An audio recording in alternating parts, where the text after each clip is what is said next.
Blood is thicker than water, but nothing is as thick as family. Having taken himself away from the recent tragedy to a charming cottage in the lakes, James found it difficult to mute the outside noise. How was he to blame for the unfortunate truth that his granddad had left the entire estate to him? "Forgive me," he grumbled, "for not being psychic." At first he put all the scathing comments and daggered looks from his family down to grief, maybe even hurt. But it had all become too much. He wanted to ask them, point blank, as to why they didn't bring up the scrapbook that was also left for him. Why wasn't this a matter taken as seriously as the house? "Maybe you should have spent more time with him." This was only a thought, of course. James didn't care for his granddad's money, nor the house or any of it. All James wanted was his grandpa back. He was his best friend, his second father, his idol. And so James found himself in this pleasant little cottage, for now these walls were his turrets against the outside noise. Here he could focus on his doctorate, not just for him, but for his grandpa. The first day came and went, book-ended by a small victory as James had managed to shift his mind, almost entirely, to that of his studies. There was solitude within the world of chemistry. Monday, much like the previous day, flew by. Sure, he noticed little things, oddities that lay within the dark, an odd creak, a scuffle of a mouse within the walls, a blood-curdling scream of a country fox. But these were nothing compared to the Grandad-shaped hole that kept the release of sleep at arm's length. On Tuesday, however, something quite peculiar happened. Whilst battling with himself about the contents of his latest chapter, James reached into his bag for the laptop charger. Expecting to grab the wire, his hand was greeted with an oddity lurking within the depths. His granddad's scrapbook. Strange. James had no recollection of packing it. Gently pulling it out, he noticed there was a pen attached with it. The book itself was perfectly normal, and the pen, whilst arguably on the skinnier side, with a somewhat decadent finish, had nothing strange about it either. Slumping back within his chair, James's mind raced 1,000 tracks. Was this a prank? Had some scorned family member slipped it in an attempt to guilt him? James opened the first page. A note delicately floated out onto the table. Without hesitation, he picked up the tiny paper. For James, my trusty old scrapbook. A smirk drifted across his face. His memories drifted to James and his old man fussing over a shopping list together one Tuesday evening. Familiarity lies within the mundanity of things. Those are the real memories. Flicking through the pages, it was difficult to comprehend exactly what his granddad was scrapping. Each page had a photograph of a different man placed neatly within the center, all of whom had, quite peculiarly, the same expression: boredom and dread. A look not too uncommon for the average man, James thought. The more he flicked through, the more he was convinced that there was nothing inherently extraordinary about it. Perhaps the 3 signatures that appeared below each picture might have appeared strange to some, but these were more than likely a record of who they were. James had always joked his granddad was peculiar. This book confirmed it. Flicking through the rest, boredom took its toll. James's attention fixated. However, when his fingers flicked to a page at the center of the book, there in the middle of the paper was a photograph of his grandfather. He looked young, dapper, truly happy. overcome with emotion, tears. That was all for today. It was on Wednesday night he heard it. A delicate whisper. Nothing threatening, nothing in any way to suggest it was ghastly. Just a simple, James. A few moments flew by. He laid in silence, waiting. Then it came again, softly echoing throughout the bedroom. James stuck in his earplugs and immediately turned on some white noise. His plan was clear. Tackle his delusion with the certified science of sleeping. He laid there, trying to doze off. But sleep refused to find him. Once again he was greeted by the same whisper, only this time a little louder than before. He froze still, unable to contemplate what was happening. After a long moment, he took action, overcome with bravery, or perhaps stupidity. James found himself storming out of his bedroom. This charming cottage that exuded warmth within the day had transformed into a vacuum of joy. A heavy silence fell. Then it came again, this time clearly from the direction of the living room. Steadying himself for a moment, James shook his head in disbelief before tackling the issue head-on.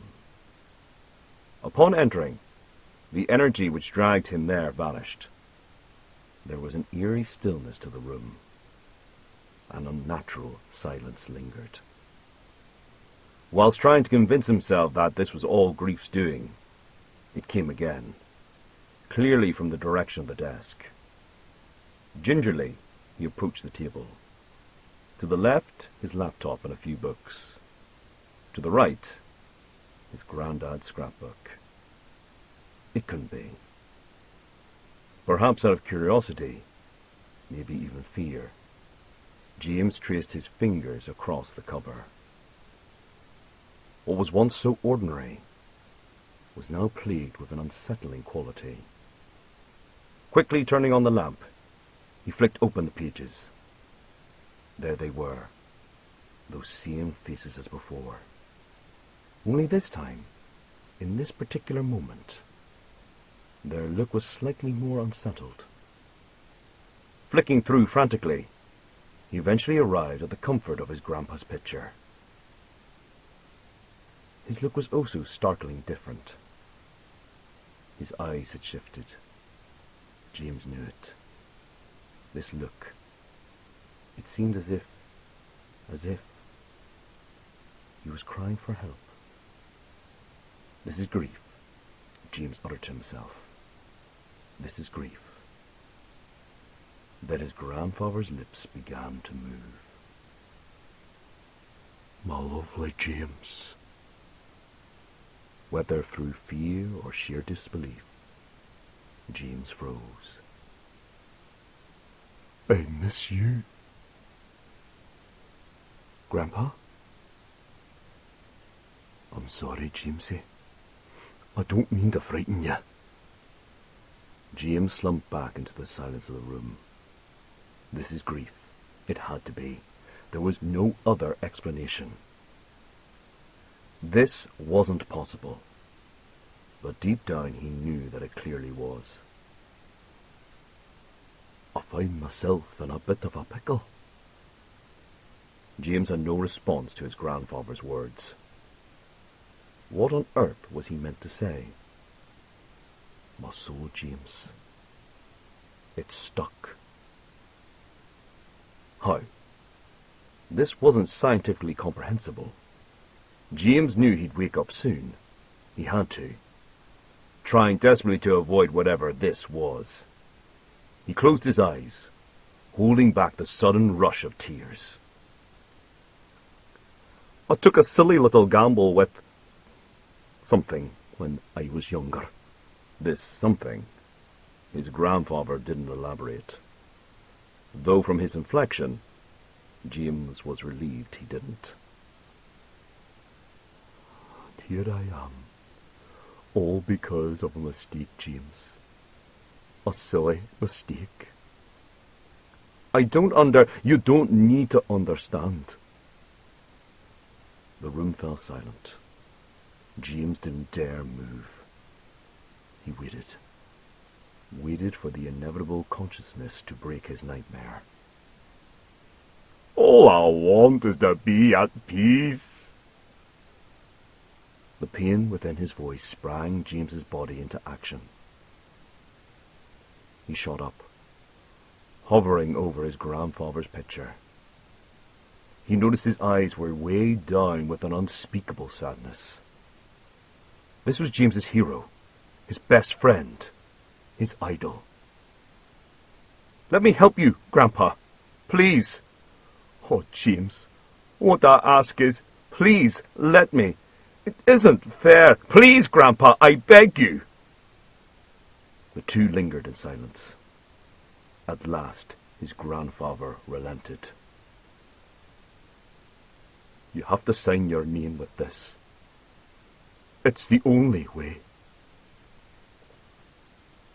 Had James been clear of mind, he would have no doubt thought to ask more about this book. Who were those men? What were those signatures? But currently, his thoughts were dedicated by only one matter: free his grandpa. James was directed to the skinny-looking pen that accompanied the scrapbook. This was imperative to use, demanded his grandfather. It was only now that James clocked why the pen looked so skinny. This pen was more than just a simple biro. In fact, it really wasn't a pen at all. It was what can only be described as a skeletal finger. Taken aback by what was in his hand, James looked at his grandfather with a sliver of doubt. You don't have to do this, James. Not if you don't want to. James diverted his gaze away. Maybe it's not so bad after all. At least I get to see you again one last time. When they say trust your gut, it's important to understand that this is not merely an old wives' tale. It's a universal truth. But how could James refuse? For the love of his grandfather, the man he adored more than any other. After all he had done for him, how could James just leave him? Without a second's hesitation, James put his name to the paper. It was a blur. There was an unexplainable shift. James fell into a trance of some sort. Maybe that is putting it too simply. It was more than an out-of-body experience. James found himself looking at his own body from a peculiar angle. He felt almost flat. The emotion had gotten to him. He'd wake up soon, in his bed, free of this. He had to. But then those whispers, those awful whispers from before, started again. Only this time they were more clear, and not the voice of his grandfather. It was his own.